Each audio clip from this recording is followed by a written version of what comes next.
जय हिंद दोस्तों, मैं रमनदीप आप सभी का पीसीएस अभ्यास के इस यूट्यूब प्लेटफॉर्म पर स्वागत करता हूं। दोस्तों, यूपी पीसीएस के प्रीलिम्स के पॉइंट ऑफ व्यू से सबसे इंपॉर्टेंट जो टास्क आपके सामने है वो है प्रीवियस ईयर क्वेश्चन। और प्रीवियस ईयर क्वेश्चन का सबसे बेहतरीन कलेक्शन जिस बुक में आपको मिलता है वो है घटना चक्र की पूर्वालोकन की बुक, जिस बुक को हम लोग टारगेट करके आने वाले 150 डे में इस पूरी सीरीज को कंप्लीट करने वाले हैं। एक बात बहुत क्लियर समझना, देखो प्रीवियस ईयर क्वेश्चंस की इंपॉर्टेंस सबसे ज्यादा है। आप किसी भी टॉपर का जाकर के इंटरव्यू देख लो, आप किसी भी टॉपर जाकर के बातचीत करो, वो एक बात बहुत क्लियरली बोलेगा, चाहे प्रीलिम्स का पेपर हो चाहे मेंस का पेपर हो, यूपी पीसीएस में प्रीवियस ईयर क्वेश्चंस की भूमिका बहुत ज्यादा होती है। आप कहोगे क्या सर कितने क्वेश्चन प्रीवियस ईयर से रिपीट करते हैं? इसका कोई डाटा नहीं है, ठीक है, कोशिश करेंगे हम डाटा बनाने की, लेकिन एक बात बहुत समझना, बहुत सारे क्वेश्चन रिपीट करते हैं। जब आप प्रीवियस ईयर क्वेश्चन लगाना स्टार्ट करोगे तो ये बात आपको खुद महसूस होगी कि हाँ यार क्वेश्चन तो बहुत सारे रिपीट कर रहे हैं। इसलिए प्रीवियस ईयर क्वेश्चन की इंपॉर्टेंस को समझो, इस पूरी सीरीज को जो कि कंप्लीटली फ्री चल रही है आप लोगों के लिए, इसको देखो, इसके महत्व को समझो, ठीक है, और यहां से अपनी क्लासेस को कंप्लीट करो, ठीक है। चलो भाई, आज की जो हमारी क्लास है, इससे पहले जो हमारी क्लास हुई थी वहां पर हमने संविधान के अंतर्गत जितने भी आर्टिकल्स पर प्रश्न, जितने भी अनुच्छेद पे प्रश्न एग्जाम में पूछे गए थे, वो सारे प्रश्न हमने एक क्लास में कंप्लीट किए थे। आज की जो हमारी क्लास है यहाँ पर दोस्तों, आज हम संविधान के शेड्यूल के अंतर्गत, ठीक है, संविधान की जो अनुसूचियां हैं इसके अंतर्गत जितने भी प्रश्न बने होंगे एग्जाम में आज तक, उन सारे प्रश्नों का कलेक्शन यहाँ पर देखने वाले हैं। देखो, इससे पहले मैं क्लास को स्टार्ट करूं, मैं कुछ बेसिक पॉइंट्स आपको शेड्यूल के संदर्भ में समझाता हूं, याद कर लेने का प्रयास करना, ठीक है। देखो, जब ओरिजिनल कॉन्स्टिट्यूशन बना था, ठीक है, जब मूलतः संविधान का निर्माण हुआ था, उस समय टोटल 8 अनुसूचियां शामिल थी, ठीक है। टोटल कितनी अनुसूचियां थी? 8 अनुसूचियां थी। वर्तमान में कितनी अनुसूचियां हैं? वर्तमान में 12 अनुसूचियां हैं, ठीक है। अब चूंकि ये 12 ही हैं, तो आपको इन 12 का क्रम याद होना बहुत जरूरी है। आप कहोगे सर 12 क्रम याद कैसे करें, बड़ा मुश्किल काम आप दे दिया, आप बहुत टफ काम दे दिए। तो इसका कई सारे सॉल्यूशंस है। मैं अभी देखा था कमेंट सेक्शन में, मुझे किसी ने सॉल्यूशन भी बताया था, सर इसकी एक ट्रिक होती है, आप चाहो तो वो ट्रिक याद करा सकते हो। मैंने कहा भाई बहुत अच्छी ट्रिक है, बताओ क्या ट्रिक होती है। ट्रिक ये है, आप लोग नोट कर लेना कहीं पर, ठीक है, कोशिश कर लेना याद करने की, अगर याद हो तो बहुत अच्छी बात है, ठीक है। टीयर्स ऑफ ओल्ड पीएम, ठीक है, आप यहां पर देखो 1 2 3 4 5 6 7 8 9 10 11 और 12, ठीक है, ये 12 अनुसूचियों का एक क्रम दिया गया है। टीयर्स ऑफ ओल्ड पीएम याद करने का तरीका है, हम लोग आगे बढ़ते और धीरे धीरे देखेंगे इस पूरे ट्रिक का मतलब क्या निकल करके आता है, ठीक है। यहाँ पर देखो सबसे पहले दिया हुआ है टी। अब टी से क्या एक्सप्लेन करता है, यहाँ पर कहता है कि संविधान का जो पहला अनुसूची है, जो फर्स्ट शेड्यूल है, वो बताता है यूनियन मतलब संघ और उसके राज्य क्षेत्र के बारे में, ठीक है, संघ और उसके राज्य क्षेत्र के बारे में, ठीक है। तो ये जो टी यहाँ पर आप लोगों का था, वो यहाँ से आप लोगों का राज्य क्षेत्र बन करके आ जाता है, ठीक है। तो पहली अनुसूची क्या हो गई? संघ और उसका राज्य क्षेत्र। इस अनुसूची के अंतर्गत जो राज्यों का नाम है, जो उसका राज्य क्षेत्र के बारे में डिसीजन लिया गया है, वो सारी बातें यहाँ पर आप लोगों की शामिल होती है। सेकंड शेड्यूल क्या कहता है, दूसरी अनुसूची क्या कहती है? अब यहाँ पर देखो तो टीयर में ई आता है सेकंड नंबर पर, ठीक है। तो जो दूसरी अनुसूची है दोस्तों, वो बताती है आप लोगों को, यहाँ पर आप ध्यान दीजिएगा, ठीक है, परिलब्धियां और भत्ते विशेषाधिकार, ठीक है, इमोल्यूमेंट्स, अलाउंस और प्रिविलेजेस। हिंदी में इसको क्या कहते हैं? परिलब्धियां, भत्ते और विशेषाधिकार, ये 3 चीजें होती हैं। तो यहाँ पर ई जो था, ये आपके टीयर्स ऑफ ओल्ड पीएम में जो सेकंड था ई, उसको यहाँ पर रिप्रेजेंट कर रहा है, ठीक है। कई बार एग्जाम में जो प्रश्न पूछता है ना, प्रश्न ये पूछता है कि सेकंड शेड्यूल के अंतर्गत किसकी किसकी परिलब्धियां, भत्ते, विशेषाधिकार के बारे में बताया गया है। ध्यान समझना, आपने क्या याद किया? आपने ये याद किया कि सेकंड शेड्यूल के अंतर्गत इमोल्यूमेंट्स, अलाउंस एंड प्रिविलेजेस की बात यहां पर की गई है। बहुत अच्छी बात है, आपने याद कर लिया। क्वेश्चन थोड़ा ट्विस्ट करके पूछेगा, क्वेश्चन ये पूछेगा कि निम्नलिखित में से किस पदाधिकारी के बारे में सेकंड शेड्यूल में जिक्र नहीं किया गया है, और वहां पर 4 विकल्प आप लोगों को दे देगा, ठीक है। तो आप कंफ्यूज हो जाओगे। तो याद करना किसके किसके बारे में कहा गया है। यहां पर कहा गया प्रेसिडेंट के बारे में, जो राष्ट्रपति है, राज्यपाल, हर स्टेट का जो राज्यपाल होता है उसकी बात यहां पर कर रहा है, लोकसभा और राज्यसभा दोनों का स्पीकर और चेयरमैन, और डिप्टी स्पीकर और डिप्टी चेयरमैन, ठीक है, इसकी बात यहां पर की जा रही है। फिर देखो जो स्टेट लेजिस्लेटिव असेंबली होती है और जो स्टेट लेजिस्लेटिव काउंसिल होती है, मतलब विधान परिषद और विधानसभा, इन दोनों के स्पीकर और चेयरमैन और डिप्टी स्पीकर और डिप्टी चेयरमैन को यहां पर शामिल किया गया है।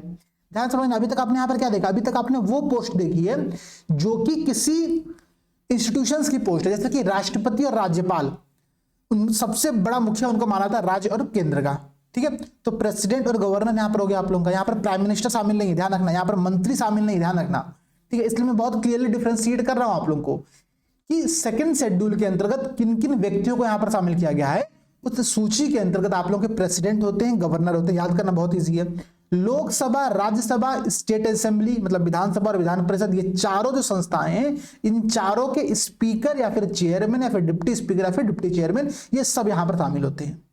इसके बाद कौन शामिल होगा, तो सुप्रीम कोर्ट और हाई कोर्ट, इन दोनों के जो जज हैं, जो न्यायाधीश है, वो यहां पर शामिल होते हैं। और लास्ट पे आप लोगों का आता है कैग, ठीक है, कंट्रोलर ऑडिट एंड जनरल, ठीक है, ये आप लोगों का यहां पर शामिल होता है।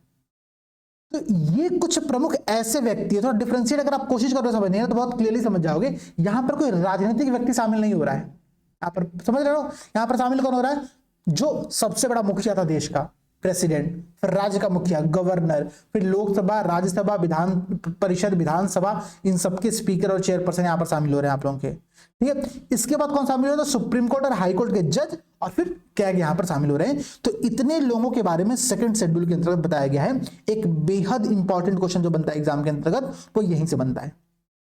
आगे बढ़ते हैं भाई, ठीक है, थोड़ा सा और आगे देखो हम लोग कि हम लोग का अगला थर्ड शेड्यूल क्या कहता है, ठीक है। तो थर्ड शेड्यूल अगर आप देखोगे तो हम लोग जो ट्रिक याद किए थे उसमें टीयर्स था, मतलब थर्ड में ए था, ठीक है। ए मतलब होता है एफर्मेशन।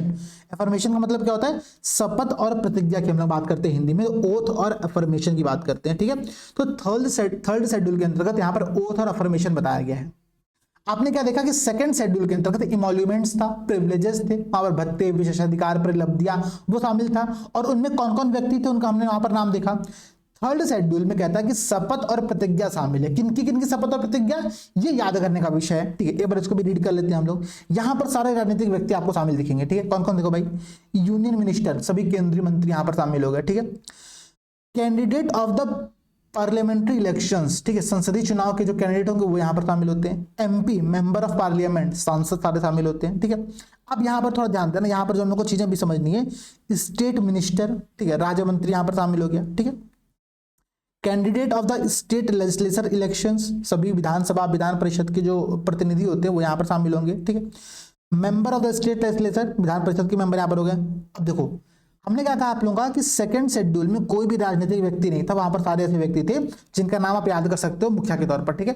राष्ट्रपति, राज्यपाल, लोकसभा, राज्यसभा, विधानसभा, विधान परिषद, इनके सभी के चेयरपर्सन और वाइस चेयरपर्सन ये लोग शामिल थे। फिर कैग आपके एक बीच में शामिल हो जाते हैं, ठीक है, और सुप्रीम कोर्ट और हाई कोर्ट के जज थे शामिल। ये आप लोगों के थे सेकंड शेड्यूल के अंतर्गत। थर्ड शेड्यूल में आप देखो तो यहाँ पर जितने भी राजनीतिक व्यक्ति, जितने भी पॉलिटिक्स से इन्वॉल्व व्यक्ति हैं, ठीक है, यूनियन मिनिस्टर, स्टेट मिनिस्टर हो गए शामिल, ठीक है, मेंबर ऑफ पार्लियामेंट सारे शामिल हो गए। इसी प्रकार से स्टेट लेजिस्लेचर और स्टेट काउंसिल, विधानसभा और विधान परिषद के जितने भी प्रतिनिधि थे वो यहाँ पर शामिल हो गए। इनके अलावा 3 इंपॉर्टेंट पोस्ट जो कि आपने सेकंड शेड्यूल में भी देखा था वो भी यहाँ पर शामिल है। कौन कौन भाई, तो जजेस ऑफ सुप्रीम कोर्ट, ठीक है, जजेस ऑफ हाई कोर्ट, ये सेकंड शेड्यूल में भी थे और यहां पर भी हैं, और कैग वहां पर भी थे और यहां पर भी हैं। तो ये 3 ऐसे हैं जो कि सेकंड और थर्ड शेड्यूल दोनों में शामिल होते हैं। इसके बाद अगर आप ध्यान दोगे तो थर्ड शेड्यूल में जनरली पॉलिटिक्स से इन्वॉल्व व्यक्ति यहां पर शामिल है, ठीक है, कोई राजनेता यहां पर शामिल है, जबकि आपका सेकंड शेड्यूल में ऐसा नहीं है। वहां पर जितने भी मुखिया लोग होते हैं, जो संवैधानिक पदों पर बैठे रहते हैं लोग, वो वहां पर जनरली शामिल है, ठीक है। कंफ्यूज मत करना, मैं इसीलिए बहुत क्लियरली डिफरेंशिएट करने का आप लोगों को प्रयास करना होगा। सेकंड शेड्यूल और थर्ड शेड्यूल के बीच के डिफरेंस को समझो, ठीक है। आगे बढ़ते हैं। हमने क्या देखा था ट्रिक, तो टीयर्स, ठीक है। फोर्थ नंबर पर क्या था, आर। अब आर से क्या बनता है, राज्यसभा, ठीक है। तो जो फोर्थ शेड्यूल दोस्तों आप लोगों का है, उस फोर्थ शेड्यूल में हम राज्यसभा में सीटों का जो आवंटन है उसको डिस्कस करते हैं कि किस प्रकार से किस राज्यों में कितने राज्यसभा मेंबर वहां पर चुन करके जाएंगे। इसी प्रकार से यूटीज का भी कॉन्सेप्ट यहां पर होता है, ठीक है। तो allocation of the seats in the Rajya Sabha to the state and the UTs, इसकी बात की जा रही है आप लोगों के फोर्थ शेड्यूल के अंतर्गत। इसके अंतर्गत फोर्थ शेड्यूल के अंतर्गत, चौथी अनुसूची के अंतर्गत राज्यसभा में सीटों के आवंटन की बात यहां पर की जा रही है, ठीक है। फिफ्थ शेड्यूल यहां पर क्या कहता है, फिफ्थ शेड्यूल आप लोगों को कहता है कि जितने भी शेड्यूल ट्राइब एरिया हैं या फिर शेड्यूल एरियाज हैं, उनका एडमिनिस्ट्रेशन और उनका कंट्रोल यहां पर देखा जाएगा। ये फिफ्थ शेड्यूल 5वीं अनुसूची कहती है, लेकिन यहां पर एक शर्त है। शर्त ये है कि यहां पर AMTM शामिल नहीं होते हैं। याद करने का तरीका यही है, AMTM, ठीक है। AMTM में कौन कौन से राज्य आते हैं, तो असम, मेघालय, त्रिपुरा और मिजोरम, ये 4 स्टेट ऐसे होते हैं जो कि 5वीं अनुसूची में शामिल नहीं होते हैं। लेकिन अब चूंकि वो 5वीं अनुसूची में शामिल नहीं है, लेकिन वहां पर भी शेड्यूल ट्राइब एरियाज तो हैं, तो उनके मैनेजमेंट के लिए हमने एक नई शेड्यूल जोड़ा, उसका नाम रखा हमने 6th शेड्यूल, 6ठी अनुसूची। और इसके अंतर्गत क्या होता है कि इसके अंतर्गत विशेष तौर पर केवल इन 4 राज्यों का, AMTM का, असम, मेघालय, त्रिपुरा और मिजोरम का हम लोग यहाँ पर मैनेजमेंट करते हैं, ठीक है, एडमिनिस्ट्रेशन संभालते हैं। तो 6 अनुसूचियां हो गई आप लोगों की। अच्छा मैं आप लोगों को फिर से ट्रिक्स पर आ जाता हूँ एक बार, ठीक है। आपने 4 तक तो ट्रिक याद किया था। 5वां टीयर्स में एस था जो कि शेड्यूल एरिया को बताता है, और टीयर्स के बाद क्या होता था, टीयर्स ऑफ। तो यहाँ पर अदर शेड्यूल एरिया की बात होती है, ठीक है, अदर शेड्यूल एरिया की बात होती है। अदर शेड्यूल एरिया आप लोगों को कौन सा हो गया, वो हो गया एएमटीएम, ठीक है, एएमटीएम। अब इसी प्रकार से आप यहाँ पर देखो तो टीयर्स ऑफ ओल्ड पीएम के अंतर्गत जो 5वां जो आप लोगों को 7वें नंबर पर आता है उसका है एफ, ठीक है। तो ये फेडरल लिस्ट की बात करता है, ठीक है, ये संघीय सूची की बात करता है, किस प्रकार से संघ में और केंद्र में, स्टेट में और सेंटर में, ठीक है, हम उनके पावर का डिवीजन करेंगे, उनके सब्जेक्ट्स का डिवीजन करेंगे, ठीक है। तो 7वीं अनुसूची क्या कहती है, कहती है कि divide the power between the union and the states, ठीक है। यहाँ पर 3 अनुसूचियां बनाई गई, मतलब 3 लिस्ट बनाए गए। पहला लिस्ट इसको कहते हैं संघीय सूची, यूनियन लिस्ट, सेकंड कहते हैं राज्य सूची या फिर स्टेट लिस्ट, और तीसरी कहते हैं समवर्ती सूची या फिर कंकरेंट लिस्ट, ठीक है। यूनियन लिस्ट क्या होती है, जिसमें जो विषय यहां पर शामिल होंगे उन पर कानून बनाने का अधिकार केवल और केवल केंद्र के पास रहेगा। स्टेट लिस्ट वाले में केवल और केवल राज्य के पास रहेगा। कंकरेंट लिस्ट में स्टेट और राज्य दोनों, सॉरी, स्टेट और सेंटर दोनों के पास यहां पर रहता है। और इसके बाद जो भी विषय बचते हैं, जैसे संविधान का निर्माण 1947 में किया गया, बात समझना, 1947 में क्या आर्टिफिशियल इंटेलिजेंस था, नहीं था। तो ये एक ऐसा टॉपिक है जो कि अवशिष्ट है, जो कि in union list, state list और कंकरेंट लिस्ट के बाहर का टॉपिक है। तो ऐसे जितने भी सब्जेक्ट्स होंगे जो कि इस लिस्ट में शामिल नहीं होंगे उनको हम लोग अवशिष्ट सूची में शामिल करते हैं, और उस पर कानून बनाने का अधिकार किसके पास होता है, तो केंद्र के पास होता है, सेंटर के पास होता है, ठीक है। जैसे आपका आर्टिफिशियल इंटेलिजेंस हो गया, जैसे आपका वो हो गया, क्या कहते हैं कि क्रिप्टो करेंसी हो गया, ठीक है। तो ये सारे विषय आप लोगों के केंद्र सरकार के पास यहाँ पर शामिल होता है, ठीक है। तो 7 अनुसूची यहाँ पर आपने देख लिया। अब 7वीं अनुसूची के बाद 8वीं अनुसूची क्या है भाई, ये तो आप सबको याद होगा, ठीक है। इसमें हम लोग इंडियन लैंग्वेज की बात करते हैं। वर्तमान में टोटल यहाँ पर 22 भाषाएं शामिल है, याद कर लेना, यहाँ पर वर्तमान में टोटल 22 भाषा शामिल है। लेकिन मूलतः जब संविधान का निर्माण किया गया था तो मूलतः संविधान के अंतर्गत केवल यहाँ पर 14 भाषाएं यहाँ पर शामिल की गई थी, ठीक है। यहाँ पर टोटल 14 भाषाएं शामिल की गई थी। ध्यान रखना, जब मूलतः संविधान का निर्माण हुआ था तो टोटल कितने शेड्यूल थे, टोटल आप लोगों के 8 शेड्यूल थे। अभी कितने शेड्यूल हैं, 12 शेड्यूल है, ठीक है। जब मूलतः संविधान का निर्माण हुआ था उस समय 8th शेड्यूल के अंतर्गत, जो कि लास्ट शेड्यूल था उस टाइम पर, 14 भाषाएं शामिल की गई थी। वर्तमान में इसमें 22 भाषाएं शामिल है, ठीक है, 22 भाषाएं शामिल है, याद रखना। अब यहां पर जो हम लोग को बात समझनी है, ठीक है, आपको याद होगा अभी कुछ 1 साल पहले किसी नेता ने, बिहार के नेता ने एक स्टेटमेंट दिया था। उनसे पूछा गया कि भोजपुरी को क्या 7वीं अनुसूची में शामिल करना चाहिए, तो उन्होंने कहा कि 7वीं अनुसूची को उसको पहली अनुसूची में शामिल कर देना चाहिए, ठीक है। ऐसी बात आप लोग मत करना, ठीक है, समझना। 7वीं अनुसूची में जितने भी इंडियन लैंग्वेज हैं उनको यहाँ पर हम लोग शामिल करते हैं, ठीक है, उनको रिकॉग्नाइज करते हैं यहाँ पर, ठीक है, ये भारतीय भाषा है, इसका हम लोग प्रयोग करेंगे, ठीक है। वर्तमान में 22 भाषाएं, मूलतः यहाँ पर 14 भाषाएं थी। ध्यान ये समझना कैसे कैसे भाषाओं को ऐड किया गया, ठीक है। सबसे पहला अमेंडमेंट जो यहाँ पर किया जाता है वो कैसे किया था, 21st अमेंडमेंट, जो कि होता है आप लोगों का 1967 में, ठीक है। इसके बाद आप लोगों का एक अमेंडमेंट होता है, उसको कहते हैं 71st, ठीक है, 71st अमेंडमेंट, जो कि आप लोगों का 1992 में होता है। और इसके बाद 2003 में आप लोगों का 92nd अमेंडमेंट होता है, 2003 में। अब यहाँ पर समझो, जो जब हमने 21st अमेंडमेंट किया तो इसमें हमने टोटल भाषाएं जोड़ी 1, ठीक है। 71st अमेंडमेंट जो कि 1992 में किया, हमने कितनी भाषा जोड़ी, हमने भाषा जोड़ी 3, ठीक है। और जब हमने 92nd अमेंडमेंट किया हमने कितनी भाषा जोड़ी, हमने यहाँ पर जोड़ी भाषाएं 4। कौन कौन सी जोड़ा भी हम याद करेंगे, लेकिन पहले थोड़ा सा ट्रिक यहाँ पर समझने का प्रयास करो। अब देखो उसको याद करने का तरीका कैसे है ना, आप इसको यहाँ पर बीच में ऐसे डिवाइड कर दो, ठीक है। तो जो पहला अमेंडमेंट हुआ और जो सेकंड अमेंडमेंट हुआ है उन दोनों को जोड़ो। पहले में कितनी भाषा जोड़ी गई, 1, दूसरी में कितनी जोड़ी गई, 3, इन दोनों को आपने जोड़ा कितना आया, 4। तो 4 और 4 ये 8 भाषाएं टोटल जुड़ चुकी हैं आप लोगों की। तो 14 में 8 जोड़ोगे तो 22 भाषाएं यहाँ पर आप लोगों की फाइनली आ जाती है, ठीक है। मतलब कि 8th शेड्यूल को 3 बार संशोधित किया गया है, 21st, 71st और 92nd, ठीक है। 21st और 71st अगर आप इन दोनों के समेशन लोगे, 21 और 71 का समेशन लोगे तो ये 92nd निकल करके आता है। मतलब कि पहला और दूसरा कॉन्स्टिट्यूशनल अमेंडमेंट का जो क्रमांक है, जो नंबर है, उसको भी जब जोड़ोगे तो सेकंड नंबर आप लोगों का, थर्ड नंबर आप लोगों का यहाँ पर आ जाता है। इसी प्रकार से पहले में जितनी भाषाएं जोड़ी गई और दूसरे में जितनी भाषाएं जोड़ोगे उसको जोड़ोगे तो थर्ड में जितनी भाषाएं थी वो आपके यहाँ पर निकल करके आ जाती है। याद करने का तरीका अच्छा है ना, तो इंटरेस्टिंग तरीका है, आई होप कि ये तरीका आप लोगों को समझ में आया होगा, ठीक है। याद करना, देखो मैं बहुत ही कोशिश कर रहा हूँ कि ट्रिक के थ्रू आप लोगों को चीजें याद कराता चलो। अच्छा अब समझो, यहाँ पर जब 21st अमेंडमेंट किया गया तो यहाँ पर जो भाषा जोड़ी गई वो थी आप लोगों की सिंधी भाषा। सिंधी भाषा को यहाँ पर जोड़ा गया। फिर 71st अमेंडमेंट जो कि 1992 में हुआ, यहाँ पर 3 भाषा जो जोड़ी गई, उनमें एक भाषा थी आप लोगों की कोंकणी, फिर मणिपुरी और फिर नेपाली। ये 3 भाषा यहाँ पर जोड़ा गया, कोंकणी, मणिपुरी और नेपाली। इसके बाद जो 92nd अमेंडमेंट हुआ, जहां पर 4 भाषाएं जोड़ा गया था, उन 4 भाषाओं में जो 4 भाषाएं थी आप लोगों की, वो थी बोडो, डोगरी, संथाली और मैथिली। कोई ट्रिक बने तो आप लोग याद कर लेना, ठीक है।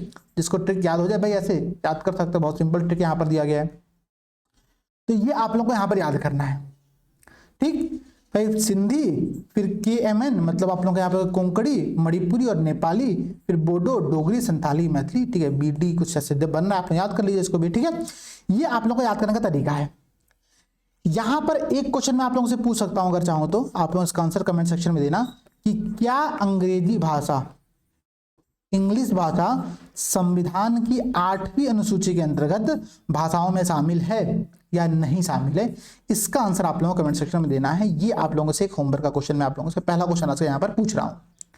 हमने अभी तक 8 अनुसूचियां देख ली हैं, अब बढ़ते हम लोग थोड़ा सा यहाँ पर और आगे, में देते संविधान की 9वीं अनुसूची। संविधान की 9वीं अनुसूची जो होगी, आप समझना, चूंकि मूलतः संविधान में 8वीं अनुसूची आती है, मतलब 9वीं अनुसूची को संशोधित करके यहाँ पर शामिल किया गया है।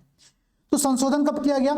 इसका जो अमेंडमेंट हुआ कॉन्स्टिट्यूशन में, वो फर्स्ट कॉन्स्टिट्यूशनल अमेंडमेंट जो कि हुआ था 1951 के अंतर्गत, ठीक है। सरकार ने अमेंडमेंट इसलिए किया था कि सरकार लैंड रिफॉर्म से यहाँ पर लेकर के आ पाए, ठीक है। इस लैंड रिफॉर्म को करने के लिए सरकार ने यहाँ पर 9 शेड्यूल बनाया था, और 9 शेड्यूल बाद में बहुत ज्यादा विवाद का विषय बन जाता है। आप यहाँ पर देखोगे तो लास्ट में केस आगे चल करके होता है। दरअसल सरकार यहाँ पर क्या करती है ना कि ऐसे जितने भी कानून थे जिन पर सरकार चाहती थी किसी प्रकार का यहाँ पर कोर्ट के द्वारा हस्तक्षेप ना किया जाए, उसको सरकार 9 शेड्यूल में शामिल करना स्टार्ट कर देती है, ठीक है। तो बाद में जाकर के एक केस होता है, उसको हम कहते हैं कोहिलो केस, ठीक है। आपने इसका नाम सुना होगा, कोहिलो केस, ठीक है। तो कोहिलो बाद में क्या होता है कि कोर्ट सरकार की बात बहुत क्लियरली बोलती है कि केशवानंद भारती के बाद से, मतलब केशवानंद भारती वाद जब हुआ था, वो हुआ कब था? वो था आप लोगों का 24 अप्रैल 1973, अगर मैं सही डेट हूँगा तो ये डेट है। मैं भी आप लोगों को डेट दिखा भी दूंगा कहीं पर, ठीक है। 24 अप्रैल 1973 इस दिन केशवानंद भारती केस का निर्णय आया था। तो कोहिलो केस में ये कहा गया, ठीक है, कोहिलो केस में ये कहा गया कि इस दिन के बाद से जो भी विषय, जो भी सब्जेक्ट 9 शेड्यूल में शामिल किए जाएंगे वो न्यायिक समीक्षा के अंतर्गत होंगे। तो लगभग क्या होता है कि 9 शेड्यूल इसके बाद से आप लोगों का काम करना यहाँ पर बंद कर देता है, ठीक है। तो कोहिलो केस बहुत इंपॉर्टेंट है, ध्यान रखना, ठीक है। केशवानंद भारती केस से लिंक नहीं है, कोहिलो केस बहुत क्लियरली बोलता है कि केशवानंद भारती केस, ये यहाँ पर केशवानंद भारती केस को बेस इसलिए लिया गया कि उसने बेसिक स्ट्रक्चर जो कॉन्स्टिट्यूशन का था उसको स्टेब्लिश किया था, ठीक है। संविधान की मूल जो संरचना उसको स्टेब्लिश किया था, इसीलिए उस डेट के बाद से 9 शेड्यूल को यहाँ पर क्या किया गया, कहा गया कि नहीं, अब न्यायिक समीक्षा के अंतर्गत ये भी चीजें यहाँ पर शामिल होंगी, ठीक है। अब देखो 10वीं अनुसूची यहाँ पर क्या कहती है, 10th शेड्यूल यहाँ पर कहता है, ठीक है, दल बदल रोधी कानून की बात करता है, ठीक है, एंटी डिफेक्शन लॉ जो बात करता है, ठीक है, कि कोई भी मेंबर अगर अपने पॉलिटिकल पार्टी को छोड़ करके जाता है तो उसके ऊपर दल बदल विरोधी कानून यहाँ पर लगाया जाएगा। तो ये 10th शेड्यूल के संदर्भ में है, ठीक है, ये बात आप लोग ध्यान रखना, ठीक है। 11th और 12th शेड्यूल क्या है भाई, ये आपका है भाई ईयर्स ऑफ ओल्ड PM, तो P और M मतलब पंचायत और म्यूनिसिपल की बात करता है यहाँ पर, ठीक है, पंचायत और म्यूनिसिपल की बात करता है। यहाँ पर एक पॉइंट ध्यान रखना जो कि आयोग प्रीवियस ईयर में कई बार प्रश्न पूछा हुआ है कि पंचायत में टोटल कितने विषय यहाँ पर शामिल है, 11th शेड्यूल में टोटल कितने यहाँ पर टॉपिक शामिल है, कितने सब्जेक्ट शामिल है, तो वो है 29 संख्या बेहद इंपॉर्टेंट है। इसी प्रकार से म्यूनिसिपल मतलब नगर निगम नगर पालिका के अंतर्गत अगर हम बात करें तो यहाँ पर आप लोगों के नगर पंचायत में 18 विषय यहाँ पर शामिल है, 29 और 18, ये 2 क्रम याद रखना। ये वाला तो कई बार प्रीवियस में पूछा गया, इस पर क्वेश्चन बन करके अभी तक नहीं आया, लेकिन संभव है कि फ्यूचर में आ जाए, ठीक है। तो 11th शेड्यूल में टोटल 29 विषय है, 12th शेड्यूल में टोटल 18 विषय है, और ये आपने टीयर्स ऑफ ओल्ड PM के माध्यम से, टीयर्स ऑफ ओल्ड PM के माध्यम से आपने संविधान की सभी 12 अनुसूचियों को यहाँ पर याद कर लिया, ठीक है। देखो 20 मिनट की क्लास लगी, लेकिन इस 20 मिनट में हमने संविधान के सभी शेड्यूल्स को बहुत ही क्लियरली यहाँ पर याद किया है। अब जब हम क्वेश्चन लगाना स्टार्ट करेंगे, हम लोग चुटकियों में क्वेश्चन यहाँ पर सॉल्व करते जाएंगे। ये कॉन्सेप्ट होता है जब आप पेपर सॉल्व करते हो, तो जब आप प्रीवियस क्वेश्चन की प्रैक्टिस कर रहे हो, आपको लग रहा है कि आज हमको क्या करना है, आज हमको अनुसूचियां पढ़ करके सॉल्व करना है, ठीक है। तो क्या करो, 10 मिनट की क्विक रीडिंग करो। मैं तो आपको एक्सप्लेन कर रहा हूं ना, तो मुझे ज्यादा समय लग रहा है। जब मैं इसकी रीडिंग करूंगा तो मुझे कम समय लगेगा ना, मुझे बस पता कि ठीक है एक चीज ये पॉइंट रीडिंग करते आगे बढ़ना है। तो जब आप खुद रीडिंग करोगे, सेल्फ रीडिंग करोगे, आपको 10 मिनट का ही समय लगेगा। हाँ भाई, आप क्लासेस देख रहे हो, आपको 20 मिनट का समय लग रहा है, लेकिन यहाँ पर चीजें याद हो रही है, इस बात की मैं गारंटी दे रहा हूँ। आज के बाद जितने लोगों ने यहाँ पर क्लासेस देखा है भाई, शेड्यूल का प्रश्न कभी गलत मत करना एग्जाम में, और हर बार पूछता है। मैं आपको एग्जाम्पल यहाँ पर दिखाना स्टार्ट करता हूँ। देखो पहला क्वेश्चन यहाँ पर क्या कह रहा है, कह रहा है कि भारतीय संविधान की निम्न दी गई अनुसूचियों में से कौन सी एक राज्यों के नामों की सूची या उनके राज्य क्षेत्रों का ब्यौरा देती है। हमने पहला क्या देखा था, हमने फॉर्मूला यहाँ पर देखा था टीयर्स ऑफ ओल्ड पीएम, देखा था ना। अब इसमें टी क्या था, टेरिटरी की बात कर रहा था, राज्य क्षेत्र की बात कर रहा था, ठीक है। मतलब जो पहला शेड्यूल है उसकी ही बात यहाँ पर की जा रही है कि किस शेड्यूल के अंतर्गत, किस अनुसूची के अंतर्गत राज्यों का नाम और उसके राज्य क्षेत्र के बारे में बताया गया, ठीक है। तो वो आप लोगों की पहली अनुसूची है। बहुत क्लियर क्वेश्चन था, बहुत सिंपल क्वेश्चन था, आपने यहाँ पर देख करके इसको आगे बढ़ा, ठीक है। अब अगला क्वेश्चन देखो भाई, ये 2017 में पूछा हुआ क्वेश्चन है, ठीक है। कह रहा कि कॉन्स्टिट्यूशन की 3rd शेड्यूल में निम्न में से क्या उपबंधित है। ध्यान देना, ये क्वेश्चन बहुत अच्छा क्वेश्चन है, ठीक है, कि संविधान के 3rd शेड्यूल के अंतर्गत निम्नलिखित में से यहाँ पर क्या उपबंधित है। ध्यान रखना, हमने क्या देखा था, हमने देखा था 2nd शेड्यूल, हमने देखा था 3rd शेड्यूल, ठीक है। 2nd शेड्यूल में था इमोल्यूमेंट्स, मतलब परिलब्धियां, भत्ते और विशेषाधिकार। 3rd शेड्यूल में क्या था, टीयर्स में ए आता तो अफर्मेशन, मतलब शपथ और प्रतिज्ञा यहाँ पर शामिल थे, ठीक है। तो हमने बहुत क्लियरली डिस्कस किया था कि 2nd शेड्यूल के अंतर्गत राष्ट्रपति, राज्यपाल, ठीक है, आपके सुप्रीम कोर्ट और हाई कोर्ट के जज, कैग, लोकसभा, राज्यसभा, राज्य विधान परिषद, राज्य विधानसभा, इसके चेयरपर्सन और इसके वाइस चेयरपर्सन, ये लोग यहाँ पर शामिल थे 2nd शेड्यूल के अंतर्गत। प्रश्न है 3rd शेड्यूल पर। मैंने बहुत क्लियरली कहा था कि वो 3rd शेड्यूल में क्या है कि जितने भी राजनेता होंगे वो यहाँ पर आपके शामिल होंगे, मतलब मेंबर ऑफ पार्लियामेंट, सारे सांसद, राज्य विधानसभा, विधान परिषद के यहाँ पर मेंबर आप लोगों के शामिल होंगे, ठीक है। सभी केंद्रीय मंत्री, सभी राज्य मंत्री यहाँ पर शामिल होंगे, लेकिन इसके साथ साथ 3 ऐसे व्यक्ति जो कि 2nd शेड्यूल में भी थे वो भी यहाँ पर शामिल होते हैं, जैसे कि सुप्रीम कोर्ट के जज, हाई कोर्ट के जज और कैग। कॉन्सेप्ट क्लियर हो गया ना, 2nd 3rd शेड्यूल एकदम क्लियर याद हो गया हम लोगों को। अब देखो भाई, हम क्वेश्चन डिस्कस करना स्टार्ट करते हैं, ठीक है। पहला स्टेटमेंट कह रहा है कि संघ के मंत्री के लिए पद की शपथ का प्रारूप यहां पर दिया गया है। मैंने कहा बहुत सही दिया गया है भाई, हमने तो डिस्कस किया था ना कि दिया गया है, यहाँ ये बात हमने डिस्कस किया था अभी, ठीक है। और देखो भाई यहाँ पर क्या कह रहा है, इसके बाद यहाँ पर कह रहा है आप लोगों से कि उच्चतम न्यायालय के मुख्य न्यायाधीश द्वारा ली जाने वाली शपथ का प्रारूप। मैंने कहा कि देखो 3 ऐसे व्यक्ति हैं, सुप्रीम कोर्ट, हाई कोर्ट और कैग, ये तीनों 2nd और 3rd दोनों में शामिल होते हैं, ठीक है। तो ये महोदय यहाँ पर भी शामिल होंगे ही होंगे, ठीक है। अब देखो भाई, कह रहा कि भारत के राष्ट्रपति के लिए पद के शपथ का प्रारूप। मैंने बहुत क्लियर बोला है, राष्ट्रपति, राज्यपाल, इन सबके परिलब्धियों, भत्ते और विशेषाधिकार, इमोल्यूमेंट्स, प्रिविलेजेस, इनका जिक्र 2nd शेड्यूल में है। 3rd शेड्यूल में इनका जिक्र आता ही नहीं है, ध्यान रखना, बहुत क्लियर है। तो राष्ट्रपति के पद का प्रारूप, पद की शपथ यहाँ पर नहीं आएगी, इसको तो एलिमिनेट कर देना आंसर देखते ही, ठीक है, क्योंकि याद हमने कर दिया। इसको जैसे ही एलिमिनेट करोगे आप, अब हम लोग क्वेश्चन के आंसर पर आते हैं, विकल्प पर आते हैं। चौथा स्टेटमेंट पढ़े नहीं है हम, क्वेश्चन के जो हमने 4 ऑप्शन देखे उन पर यहाँ पर आते हैं। 3rd 3 में आपका 3rd आ रहा है और आपको पता है कि तीसरा स्टेटमेंट गलत है, इसका मतलब आपका विकल्प केवल एक सही हो गया, 1, 2 और 4। 4th क्या स्टेटमेंट पढ़ लेते हैं। 4th स्टेटमेंट कह रहा है कि संसद के सदस्य के द्वारा ली जाने वाली शपथ का प्रारूप। मैंने क्या कहा भाई, मेंबर ऑफ पार्लियामेंट एक पॉलिटिकल व्यक्ति है, तो ये आपका 3rd शेड्यूल में शामिल हो जाता है, ठीक है। बहुत क्लियर क्वेश्चन था, बहुत सिंपल क्वेश्चन था। आई होप कि ये क्वेश्चन आपको समझ में आया होगा और मैं गारंटी ले रहा हूं, कमेंट सेक्शन में आप लोग बताना 2nd शेड्यूल और 3rd शेड्यूल के बीच में आप सब लगातार कंफ्यूज रहते होगे। आज हमने यहाँ पर डिस्कस किया, आज के बाद आप कभी क्वेश्चन गलत नहीं करके आओगे एग्जाम में, ठीक है। आगे बढ़ते हैं भाई, अगला क्वेश्चन क्या कह रहा है यहाँ पर, ठीक, अगला क्वेश्चन क्या कह रहा है यहाँ पर, देखते हैं भाई हम लोग, ठीक है। हमने संविधान के सारे शेड्यूल से याद कर लिए।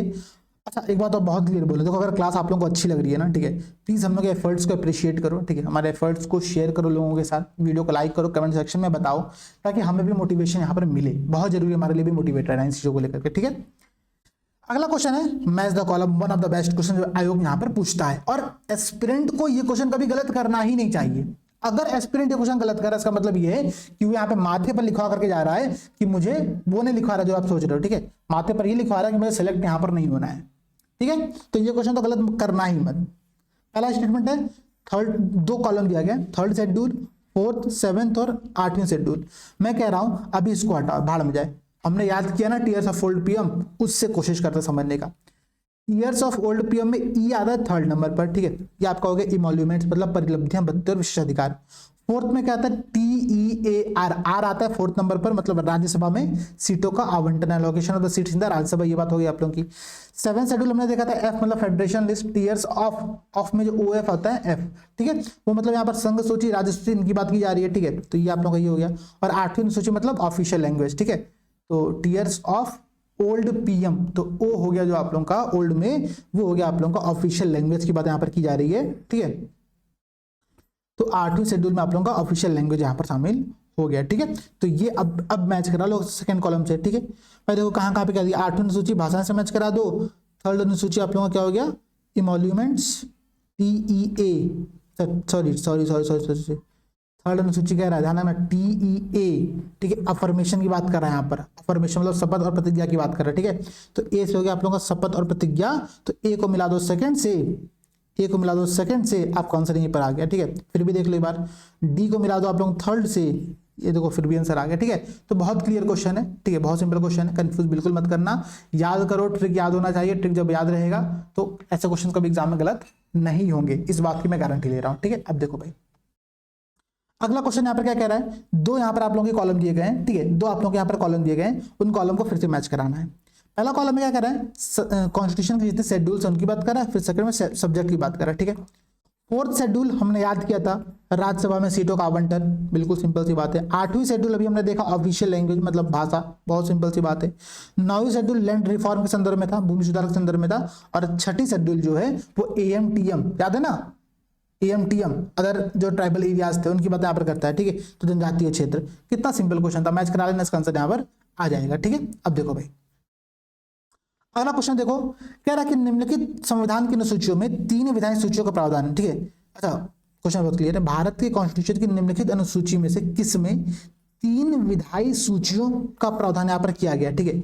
संघीय सूची, राज्य सूची, समवर्ती सूची, किस लिस्ट में है, 7 शेड्यूल जो हमारा होता है, जो 7वीं सूची होती है, वहां पर केंद्र और राज्य के पावर का डिस्ट्रीब्यूशन सब्जेक्ट वाइज यहाँ पर किया गया है। तो संघ सूची, राज्य सूची, समवर्ती सूची जो होती है, कंकरेंट लिस्ट, स्टेट लिस्ट और आपका यूनियन लिस्ट, ठीक है, वो आपका 7 शेड्यूल में होता है। बहुत क्लियर क्वेश्चन था। अगला क्वेश्चन देखो, फिर मैं कॉलम क्वेश्चन कह रहा है, ठीक है। 7 शेड्यूल अभी हमने डिस्कस किया, क्या डिस्कस किया भाई, कि विधायी शक्तियों का वितरण संघ, राज्य, समवर्ती सूचियों में, ठीक है। 8वीं शेड्यूल क्या है, ऑफिशियल लैंग्वेज, ठीक है, भाषाएं, पहले से मैच करा दो। 9वीं शेड्यूल क्या है, तो आपका ये हो गया कुछ अधिनियमों का विधि मान्यकरण, तो लैंड रिफॉर्म के लिए सरकार ने जो कानून बनाया था उनको लीगली सही बनाने के लिए 9वीं शेड्यूल का निर्माण किया गया था, तो कुछ अधिनियमों का विधि मान्यकरण यहाँ पर किया गया। और 10th शेड्यूल जो आप लोगों की दोस्तों है वो है दल परिवर्तन, मतलब ठीक है, एंटी डिफेक्शन लॉ कहते हैं उसको शायद, ठीक है। तो दल परिवर्तन के आधार पर निरर्थता, इसकी बात यहाँ पर की जा रही है। बहुत सिंपल क्वेश्चन था, मैच करा लोगे, कुछ नहीं है टफ यहाँ पर, मतलब ऐसे क्वेश्चन तो बहुत ईजी अब आप लोगों के लिए हो गए हैं, ठीक है। अगला क्वेश्चन देखो भाई, शेड्यूल और सब्जेक्ट कौन सही सुमेलित नहीं है। जब भी आप अपने अगल बगल निगेटिव चीज को देखोगे, ऐसे बहुत बड़ा सर्किल मार्क कर लेना, निगेटिव चीज को सर्किल मार्क करके अपने से दूर करना बेहद जरूरी है, ठीक है। अगर आप निगेटिव चीज को सर्किल मार्क करके अपने से दूर नहीं किया ना, तो आप परेशान हो जाओगे पूरी लाइफ में, ये बात समझना। तो यहाँ पर भी ये करो, जैसे ही नहीं पढ़ा आपने इसको सर्किल मार्क कर लिया। अब हम लोग पढ़ते हैं ऑप्शन यहाँ पर। थर्ड शेड्यूल हमने क्या डिस्कस किया था, थर्ड शेड्यूल में TEA अफर्मेशन की बात किया था, शपथ और प्रतिज्ञा, सही है भाई।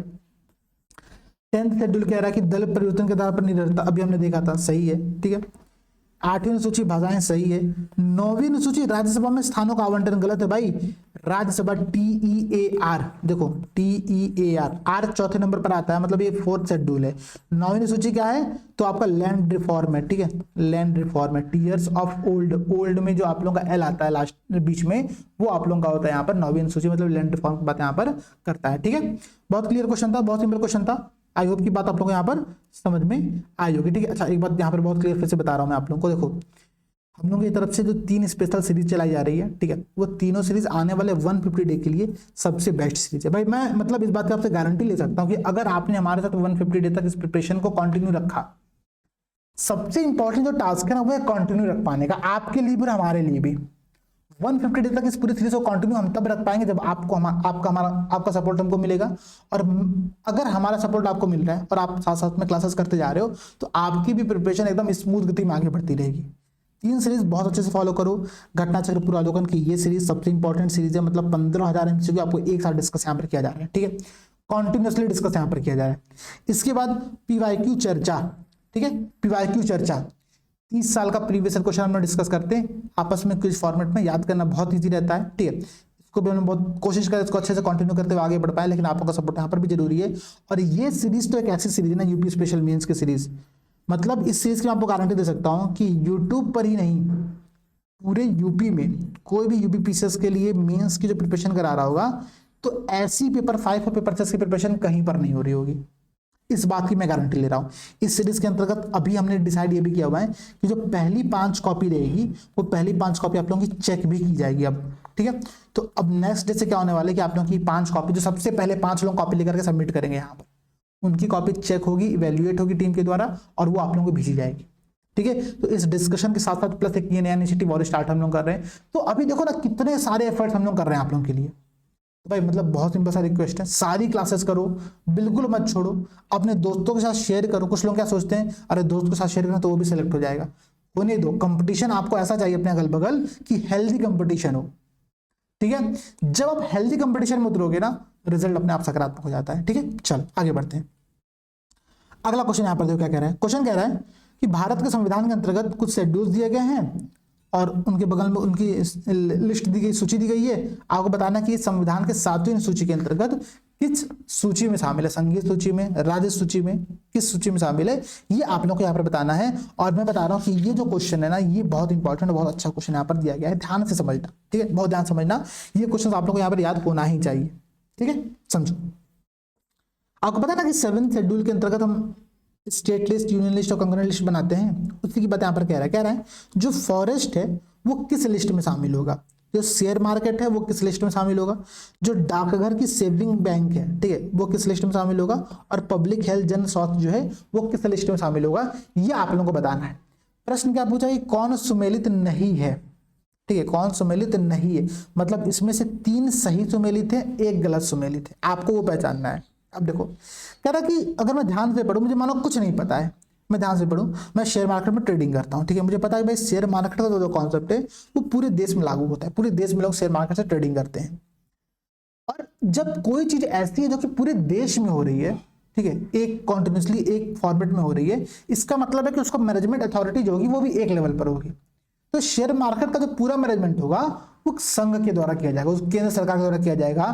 तो शेयर मार्केट कंकरेंट लिस्ट में तो शामिल हो ही नहीं सकता है, ठीक है। ये किस में शामिल होगा, ये शामिल होगा आपका यूनियन लिस्ट में, मतलब संघीय सूची में शामिल होगा, ठीक है। तो बी वाला तो गलत है, तो मुझे दिख गया सीधे सीधे। बाकी हम लोग याद कर लेते हैं, ठीक है, बाकी हम लोग यहाँ पर याद कर लेते हैं कि कौन कौन सी चीजें यहाँ पर सही दी गई, ठीक है। फॉरेस्ट 1 ये आपका कंकरेंट लिस्ट में याद कर लेना, ठीक है। डाकघर बचत बैंक यूनियन लिस्ट में याद कर लेना। पब्लिक हेल्थ सबसे इंपॉर्टेंट यहाँ पर ये है, पब्लिक हेल्थ ये आपका राज्य सूची में है, स्टेट लिस्ट में है। ये पॉइंट आप लोगों को यहाँ पर याद होना चाहिए, ठीक है, ये आप लोगों को पॉइंट यहाँ पर याद होना चाहिए, ठीक है। इसमें हम लोग क्या पता था कि जो शेयर मार्केट है वो चूंकि पूरे देश में एक फॉर्मेट में होता है, तो समवर्ती सूची में नहीं बल्कि वो यूनियन लिस्ट में यहाँ पर आप लोगों का शामिल होगा। ये पॉइंट याद करना पड़ेगा, ठीक है। ऐसे जितने भी टॉपिक्स आप लोगों को मिलेंगे एग्जाम में धीरे धीरे, वो सारे टॉपिक्स आप लोगों को याद करते चलने पड़ेंगे, क्योंकि इनसे एग्जाम में प्रश्न बनकर के आता है और अच्छा प्रश्न बनता है। अब देखो ये सेम क्वेश्चन, एकदम सेम क्वेश्चन 2009 में भी आया, उसके जस्ट अगले साल फिर से 2010 में भी सरकार ने पूछ लिया, इसको आयोग ने इसको फिर से पूछ लिया। मतलब कि 2 साल में तो लगातार कॉन्टिन्यूसली क्वेश्चन ये आ रहा है। मैं आपको 2023 के ऐसे बहुत सारे क्वेश्चन दिखा सकता हूं जो कि 2021 और 22 के पेपर से लिए गए हैं, ठीक है। बहुत सारे ऐसे क्वेश्चन हैं जो 2021 और 22 के पेपर से लिए गए हैं। तो प्रीवियस ईयर क्वेश्चंस की इंपॉर्टेंस यहां पर समझो। अगला क्वेश्चन देखो भाई, कह रहा है आर्थिक नियोजन, इकोनॉमिक प्लानिंग जो है वो संविधान की किस सूची में सम्मिलित है। इकोनॉमिक प्लानिंग, आपको पता है इकोनॉमिक प्लानिंग कौन करता है, ठीक है। Economic planning generally NITI Aayog करती है, पहले योजना आयोग करती थी। क्यों करती थी, क्योंकि ये संघ को और केंद्र को साथ में लेकर चलने का प्रयास करते थे, ठीक है। तो इकोनॉमिक प्लानिंग जो होती है उसमें संघ और राज्य दोनों की भूमिकाएं होती हैं, इसलिए वो कंकरेंट लिस्ट में शामिल होता है, समवर्ती सूची में शामिल होता है। याद करने का बेहद सिंपल तरीका। इकोनॉमिक प्लानिंग कौन करता है, आर्थिक नियोजन कौन करता है, पहले योजना आयोग करती थी, अभी नीति आयोग करता है। योजना आयोग जब करती थी तब भी उसका मेन उद्देश्य ही यही था कि वो संघ और केंद्र को साथ साथ में लेकर के, सॉरी संघ और राज्य को साथ साथ में लेकर चल पाए, ठीक है। तो इकोनॉमिक प्लानिंग एक समवर्ती सूची का विषय, कंकरेंट लिस्ट का विषय है, ये बात आपको यहाँ पर याद रखना, ठीक है। अब देखो अगला क्वेश्चन कह रहा है कौन सा निम्नलिखित कंकरेंट लिस्ट का विषय है, समवर्ती सूची का यहाँ पर विषय है पुलिस, ये स्टेट लिस्ट का विषय याद रखना बहुत इंपॉर्टेंट है। पुलिस और जन स्वास्थ्य दोनों राज्य सूची के पावर में होता है। आपको पता है कि पुलिस का यही विषय जो है वो दिल्ली में, यूटी जो दिल्ली हमारी है वहां पर राज्य के पास नहीं है, इसीलिए बहुत सारे विवाद होते रहते हैं। ठीक है, जो दिल्ली में दिल्ली के जो मुख्यमंत्री हैं और जो केंद्र सरकार है, इनके मध्य में जो विवाद होता रहता है, उसका एक बहुत बड़ा कारण यह है कि वो कहते हैं कि पुलिस हमारे कंट्रोल में नहीं है। ठीक है, तो लेकिन हाँ बाकी सभी राज्यों में क्या है कि पुलिस ये आपकी राज्य सूची के विषय में शामिल होती है। ठीक है, आपराधिक मामले जो क्रिमिनल केसेस हैं, जो आपराधिक मामले हैं वो कहां पर शामिल होते हैं आप लोग को तो ध्यान देना, जो आपराधिक मामले होते हैं वो आप लोगों की कंकरेंट लिस्ट में शामिल होते हैं, समवर्ती सूची में शामिल होते हैं। मतलब इस पर कानून बनाने का अधिकार संघ को भी है और राज्य को भी। हाँ, अगर सेम विषय पर दोनों कानून बनाएंगे तो संघ का जो कानून होगा वो बहुत ज्यादा पावरफुल माना यहाँ पर जाता है। ठीक है, तो आपराधिक कानून जो है आप लोगों का, जो आपराधिक मामले हैं वो समवर्ती सूची में मतलब कंकरेंट लिस्ट में शामिल होते हैं। विदेशी मामले कहाँ शामिल होंगे भाई, विदेशी मामलों से राज्य का क्या मतलब है, तो वो आपके यूनियन लिस्ट में शामिल होंगे, ये बात आप लोग ध्यान रखिएगा। ठीक है, और इसके साथ ही साथ रेडियो और टेलीविजन जो कि पूरे देश में काम करता है तो ये भी आपका यूनियन लिस्ट में शामिल होता है, ये भी आपका संघीय सूची में शामिल होता है, तो ये बात भी यहाँ पर ध्यान रखना। ठीक है, तो हमने यहाँ पर क्या देखा, हमने यहाँ पर 4 पॉइंट्स एक्स्ट्रा देखे। ठीक है, हमने पिछले वाले क्वेश्चन में 4 सब्जेक्ट याद किया था कि कौन कहां पर शामिल है। ठीक है, कैसे हमने यहाँ पर याद किया था कि जो फॉरेस्ट है वो कंकरेंट लिस्ट में शामिल है, जो शेयर मार्केट है वो यूनियन लिस्ट में शामिल है, डाकघर सेविंग अकाउंट यूनियन लिस्ट में शामिल है, और पब्लिक हेल्थ आपका राज्य सूची मतलब स्टेट लिस्ट में शामिल है। ठीक है, इसके बाद हमने यहाँ पर क्या याद किया कि इकोनॉमिक प्लानिंग ये भी कंकरेंट लिस्ट में शामिल है। फिर हमने यहाँ पर क्या याद किया कि जो आपराधिक मामले हैं वो आपके कंकरेंट लिस्ट में है, इसके अलावा जो पुलिस है वो आपका स्टेट लिस्ट में है, रेडियो टेलीविजन और फॉरेन अफेयर्स। ठीक है, ये दोनों आपका कहां पर शामिल है, ये दोनों आपका शामिल है यूनियन लिस्ट में, संघीय सूची में। ठीक है, इतने सब्जेक्ट आपने अभी तक यहाँ पर याद कर लिए। अब देखो फिर से कुछ कह रहा है इसी टॉपिक पर क्वेश्चन 2019 में प्रश्न पूछा गया था। ठीक है, प्रश्न कह रहा है सार्वजनिक स्वास्थ्य एवं स्वच्छता, अभी आपने क्या देखा पब्लिक हेल्थ कहां पर शामिल था, स्टेट लिस्ट में, याद किया ना आपने, पब्लिक हेल्थ स्टेट लिस्ट में शामिल था, ये बात आपने याद की है। क्वेश्चन ने पूछा कौन सही नहीं है, जनगणना कह रहा है, जनगणना संघीय सूची में आपको पता होगा कि जो जनगणना होती है, जो सेंसस निकल करके आता है वो केंद्र सरकार कराते हैं मिनिस्ट्री ऑफ होम अफेयर्स के अंतर्गत। ठीक है, वहां पर एक रजिस्ट्रार जनरल का ऑफिस होता है, उसी के द्वारा जनगणना पूरे भारत में कराई जाती है। तो मतलब जनगणना जो हो गया वो आपका यूनियन लिस्ट में शामिल हो गया यहाँ पर। अब देखो यहाँ पर ध्यान समझना, फिर कह रहा है राज्यसभा में सीटों का बंटवारा था, इस शेड्यूल पे चला गया तुरंत। ठीक है, आपको पता है कि राज्यसभा में सीटों का बंटवारा जो होता है उसके लिए जो हमने फॉर्मूला याद किया था वो याद किया था टीयर्स ऑफ ओल्ड पीएम। तो आर चौथे नंबर पर आ रहा है, मतलब ये 4th शेड्यूल में शामिल होगा, यहाँ पर दिया हुआ 2nd शेड्यूल जो कि गलत है, मतलब ये आपका 4th शेड्यूल में यहाँ पर शामिल होगा। दल बदल विरोध हमने याद किया था टीयर्स ऑफ ओल्ड पीएम में, o for sorry tears of old PM हमने क्या याद किया था 10th नंबर पर आप लोगों का कि एंटी डिफेक्शन लॉ। ठीक है, दल बदल विरोध कानून ये आपका 10th शेड्यूल में यहाँ पर शामिल होता है, ये बात यहाँ पर सही है। ठीक है, एक ही स्टेटमेंट गलत था, आपने इसको पिक किया, आंसर आप लोग का यहाँ पर निकल करके आ गया। ठीक है, अगला क्वेश्चन यहाँ पर देखो भाई क्या कह रहा है, कह रहे जो शिक्षा जो एजुकेशन है जो कि पहले स्टेट लिस्ट का विषय था, ध्यान रखना पहले जो स्टेट लिस्ट का विषय था ये बात यहाँ पे क्लियर मेंशन कर दिया है, मतलब अब एजुकेशन स्टेट लिस्ट का विषय यहाँ पर नहीं है। अब किसमें विषय शामिल है वो, अब वो कंकरेंट लिस्ट में शामिल है, अब वो समवर्ती सूची में शामिल कर दिया गया है। तो उसको स्टेट लिस्ट से निकाल करके कंकरेंट लिस्ट में किस अमेंडमेंट के अंतर्गत शामिल किया गया था, तो संविधान का अभी तक जो सबसे बड़ा अमेंडमेंट माना जाता है 1976 का 42nd अमेंडमेंट, जिसको हम मिनी कॉन्स्टिट्यूशन भी कहते हैं। तो 42nd अमेंडमेंट के अंतर्गत हमने एजुकेशन को स्टेट लिस्ट से निकाल करके हमने यहाँ पे कंकरेंट लिस्ट में शामिल किया था, ये बात आप लोग ध्यान रखिएगा। ठीक है, ये बात यहाँ पर आप लोग ध्यान रखना, इसका आंसर बहुत क्लियर हो गया, सी वाला विकल्प यहाँ पर आप लोगों का इसका सही है। ठीक है, याद हो गया। ठीक है, चलो आगे देखो भाई, फिर 2 कॉलम दिया गया है और इसमें पूछ रहा है मैच कराओ कि कौन सा किस लिस्ट में शामिल है। ठीक है, जनगणना सेंसस हमने देखा, सेंसस आप लोग केंद्र सूची में शामिल था, हमने याद किया था। ठीक है, अब देखो यहाँ पर कह रहा कि पुलिस और सार्वजनिक व्यवस्था ये आपका राज्य सूची में है, अभी हमने इसको भी याद किया है। कह रहा कि अवशिष्ट शक्तियां रेसिडुअल पावर जो आप लोगों के बचे हुए हैं। ठीक है, अब समझो ऐसे पावर जिसके बारे में कॉन्स्टिट्यूशन बनने के टाइम पर कोई जिक्र नहीं था, जैसे कि स्पेस एक्सप्लोरेशन, स्पेस रिसर्च, अंतरिक्ष अनुसंधान। ठीक है, तो ये आपका अवशिष्ट विषय शामिल हो जाता है। कंकरेंट लिस्ट में आप लोगों क्या शामिल हो गया, जनसंख्या नियंत्रण और परिवार नियोजन, फैमिली प्लानिंग, ठीक है। जनसंख्या नियंत्रण और फैमिली प्लानिंग क्या होगी आप लोगों का, वो कंकरेंट लिस्ट में शामिल होगी। यहाँ पर स्टेट और यूनियन दोनों की यहाँ पर भूमिका है, दोनों को इसका अपना आंसर देखना पड़ेगा। तो ये देखो यहाँ पर बहुत सिंपल यहाँ पर आंसर दिया गया कि सेंसस सेंट्रल सूची में आप लोगों का हो गया, यूनियन लिस्ट में हो गया, पुलिस आप लोगों का स्टेट लिस्ट में हो गया, जनसंख्या नियंत्रण आप लोगों का कंकरेंट लिस्ट में हो गया, और अंतरिक्ष अनुसंधान आप लोगों का अवशिष्ट विषय में शामिल हो गया। ये बात ध्यान रखना, ठीक है। अगला क्वेश्चन क्या कह रहा है कि भारतीय संविधान की 7वीं सूची के अंतर्गत संघ सूची में निम्नलिखित में से किसका उल्लेख नहीं है, ठीक है। निम्नलिखित में से किसका उल्लेख नहीं है, समझना। संघ सूची में इसके बारे में किसमें बताया नहीं गया है, ये बात आप लोगों को यहाँ पर बतानी है, ठीक है।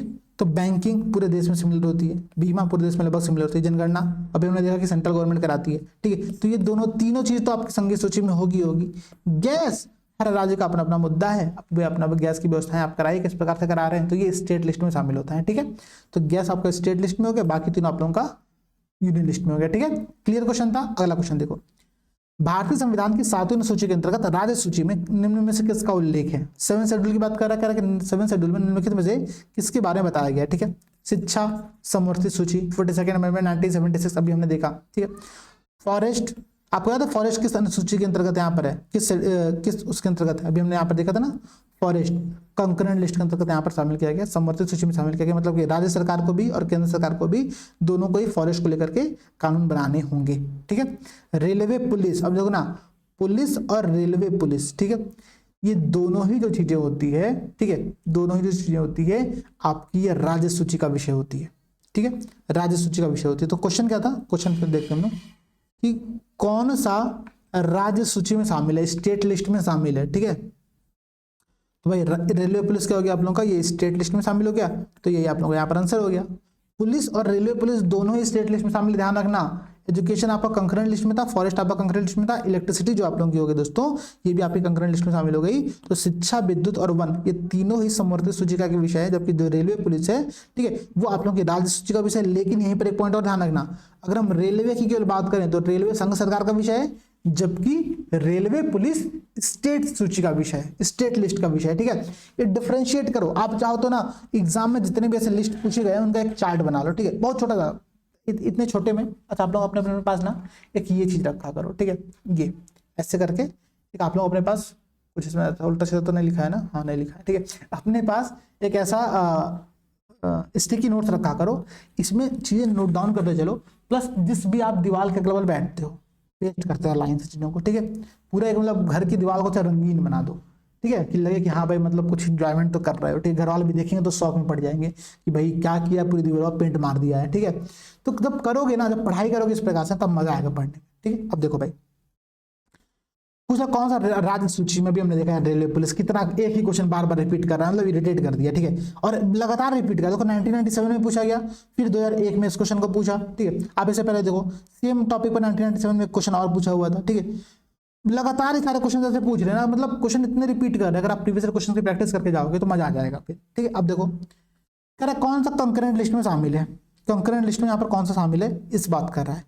पुलिस राज्य सूची का विषय, लोक व्यवस्था राज्य सूची का विषय, कारागार ये भी आप लोगों का राज्य सूची में शामिल होता है, जबकि जो दंड प्रक्रिया है, ध्यान रखना, जो दंड प्रक्रिया है वो आपकी कंकरेंट लिस्ट में शामिल होती है। आपराधिक मामले मैंने आपसे डिस्कस भी किया था, आपराधिक मामले जो होते हैं वो कंकरेंट लिस्ट में शामिल होते हैं, उसी प्रकार से दंड प्रक्रिया भी यहाँ पर क्या होती है, कंकरेंट लिस्ट में शामिल होती है, इस बात को ध्यान रखना, ठीक है। फिर से क्या कह रहा है, विवाह जो आप करना चाहते हो, विवाह विच्छेद जो जनरली हो रहा है समाज के अंतर्गत, ठीक है, और गोद लेना संविधान की 7 शेड्यूल में किसके अंतर्गत शामिल है, केंद्र सूची में, राज्य सूची में या फिर समवर्ती सूची में, ठीक है। तो विवाह, विवाह विच्छेद और गोद लेना ये तीनों ही कंकरेंट लिस्ट में मतलब समवर्ती सूची में शामिल है, इसको यहां पर आप लोग याद कर लो, ठीक है।